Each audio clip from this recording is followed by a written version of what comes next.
निश्चित निधि से जिनका वेतन दिया जाता है उनमें कटौती नहीं कर सकते हैं। तो इनके वेतन में पहली बात की कटौती नहीं किया जा सकता।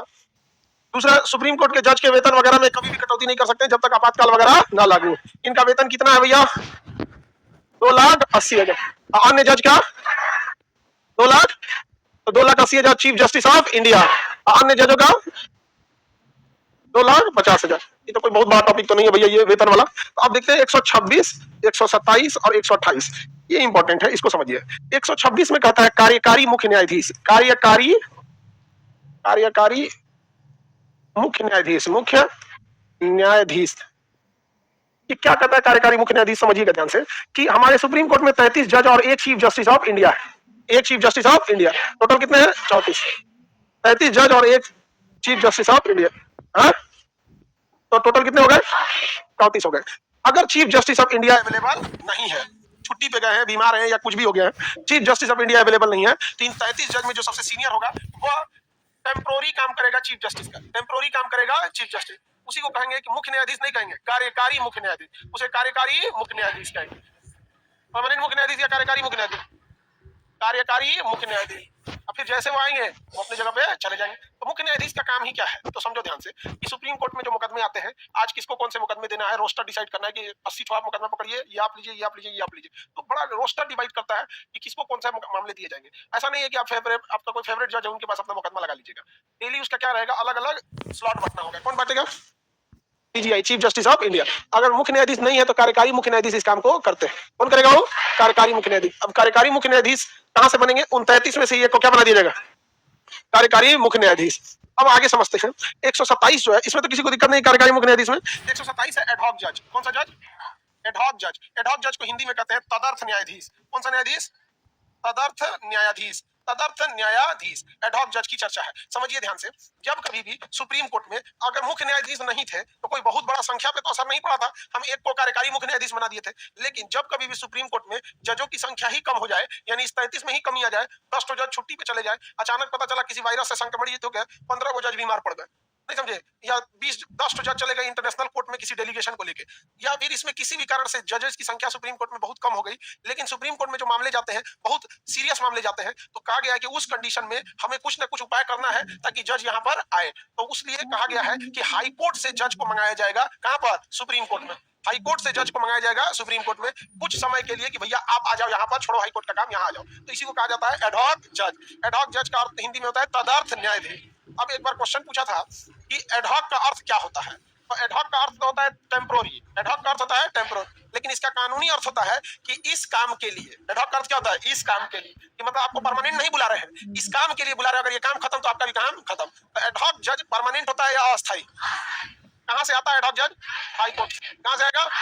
हाई कोर्ट से। एडहॉक जज कब मंगाया जाएगा? जब जजेज की कमी हो जाए, जब जज की कमी हो जाए। अब एक बात बताइए, सपोज कीजिए कि सुप्रीम कोर्ट में 10 जजेस की कमी हो गई और सुप्रीम कोर्ट को चाहिए एडहॉक जज, तो सुप्रीम कोर्ट किसी ना किसी हाई कोर्ट से मांगेगा। तो हो सकता है कि किसी हाई कोर्ट ने कहे कि हमारे पास एक जज हम दे सकते हैं, कोई कहेगा हम 2 ही दे सकते हैं, कोई कहेगा कि हम 1 दे सकते हैं। ऐसा कोई ना कोई तो हाई कोर्ट भी होगा जो कहेगा हम देवे नहीं करेंगे। तो क्योंकि हाई कोर्ट की भी अपनी संप्रभुता है, हाई कोर्ट की भी अपनी संप्रभुता है। आप डायरेक्ट कैसे कह सकते हैं कि आपके यहाँ सुप्रीम कोर्ट में जज की कमी है, आप पटना हाई कोर्ट में कह दीजिए कि 5 को जज भेज दीजिए। पटना हाई कोर्ट खाली बैठा हुआ है, ऐसा भी तो नहीं है यहाँ पर, तो वो मना भी कर सकता है।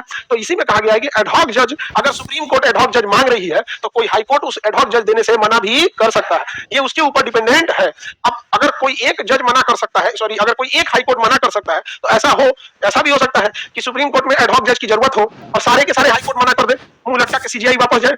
ऐसा भी हो सकता है, जब आप अधिकार दे रहे हैं कि आप मना कर सकते हैं तो कोई ना कोई मना करेगा। और ऐसा भी कंडीशन आ सकता है कि सबके सब मना कर दे, तब तो एडहॉक जज नहीं मिल पाएगा।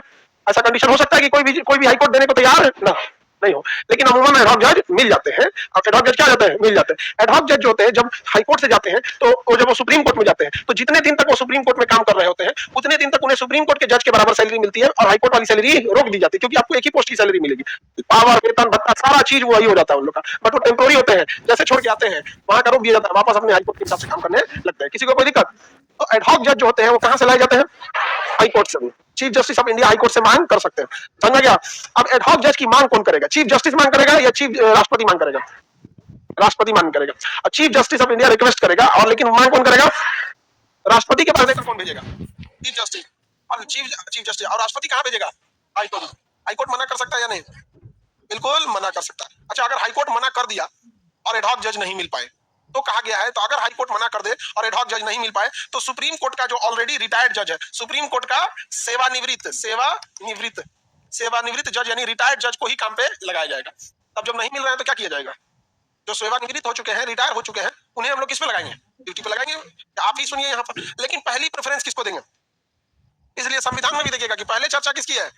जब एडहॉक नहीं मिलेगा तब हम सुप्रीम कोर्ट के रिटायर्ड जज को कहेंगे कि आइए और मामले की सुनवाई कर।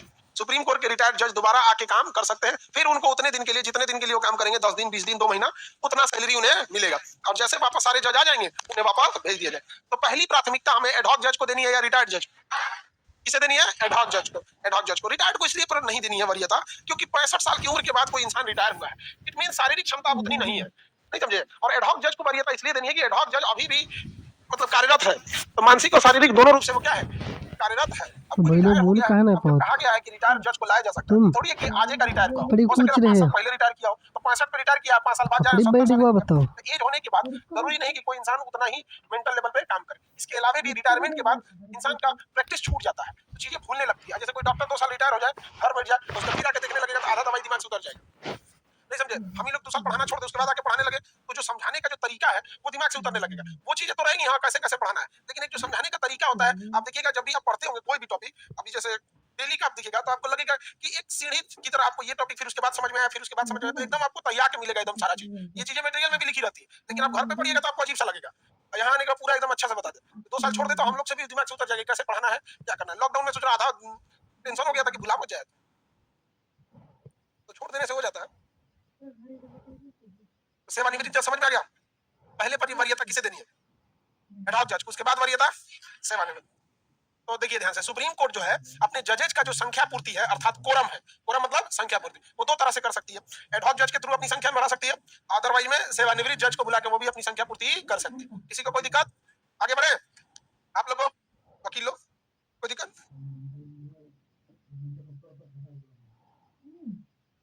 किसी को दिक्कत नहीं ना? आगे बढ़े। आर्टिकल 129 कोर्ट ऑफ रिकॉर्ड, इसको हिंदी में कहेंगे अभिलेख न्यायालय। अभिलेख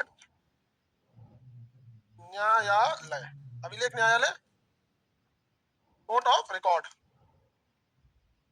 अभिलेख न्यायालय, न्यायालय रखिएगा, court of record, court of record. अभिलेख न्यायालय क्या होता है? कोर्ट ऑफ रिकॉर्ड या अभिलेख न्यायालय समझिए ध्यान से। न्यायालय न्यायाधीश एक ही चीज है, जहाँ जज बैठ गया वही न्यायाधीश न्यायालय हो गया, समझा गया? जहाँ न्यायाधीश बैठ गया वही क्या हो गया? न्यायालय हो गया। आपको पता है जज घर पे भी कोर्ट लगा सकता है, और लगाते भी हैं। शाम को 6-7 बजे अगर आपको जमानत लेनी है तो जज जाके घर पे अपील कर सकते हैं, तो कोर्ट जज बैठता है वहां पे पूरा टेबल कुर्सी लेके और जमानत दे देता है। रात को 8 बजे भी अपने यहाँ ले जाके फैसला सुना सकता है। बहुत बड़ा पावर होता है जज का। आप लोग कभी जेल में गए? कभी दर्शन नहीं हुआ? पीछे गया एक तो कोई कह रहा है, कौन गया? अच्छा गया, कौन केस में गए थे?